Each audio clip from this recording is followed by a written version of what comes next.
Bërbarda dhe 7 çuxhat. Na ishte një herë një vajzë e vogël që e quanin Bërbarda. Njërka e saj ishte e bukur, mirë po zemrën e kishte të keqe. Ajo kishte inat Bërbardën. Një ditë urdhëroi shërbëtorin që ta merrte Bërbardën, ta shpinte në pyll dhe atje ta vriste. Mirë po shërbëtori i erdhi keq të vriste një vajzë që nuk ishte bërë asnjë faj. Ai e la në mes të pyllit dhe iku. Bërbarda u trishtua, por nuk u tromb, sepse atje ishte plot kafshë dhe zosh me të cilët mund të luante.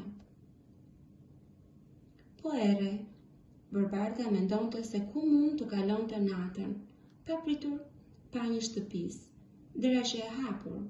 Vajza hyri brenda, pa atje nuk gjeti asnjëri. Pa një tryez me 7 pjatë zashtruar. Bërbardën e kishte marrë uria, prandaj hëngri pak nga çdo pjatës.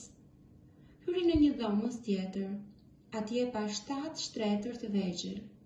Me që ishte e lodhur, ushtri në njërin prej tyre dhe fjeti. Kur hapi syt, pa 7 xhuxha rrotull saj. Bërbarda qëndroi me ta. Kaluan muaj, njërka e keqe, e cila ishte edhe magjistare, e mori vesh që Bërbarda jetonte e lumtur në shtëpinë e xhuxhave.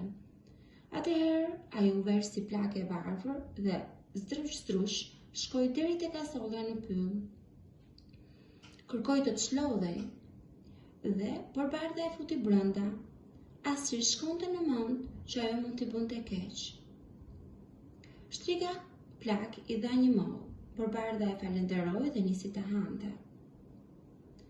Molla që e helmuar, sa ka përtiu kafshatën e parë, ra me një herë në tokë. Të shkretët xhuxha sa u hidhëruan. Tërë natën e qanë me lot motrën e tyre të vdekur. Që ta shihnin Bërbardën kudoherë, i ndërtuan një arkrivol prej xhami. Një herë kaloi ande një princ. Ai e pa vajzën dhe e pëlqeu shumë. Kërkoi xhuxhave që ta merrte me vete, dhe ata nuk ja prishën. Menduan se edhe Bërbarës do i pëlqente të shoqërojë me një princ aq të bukur. Kur po e ngrinin arkivolin, mbi kal, ai shkau dhe ra për tokë me gjithë vajzën.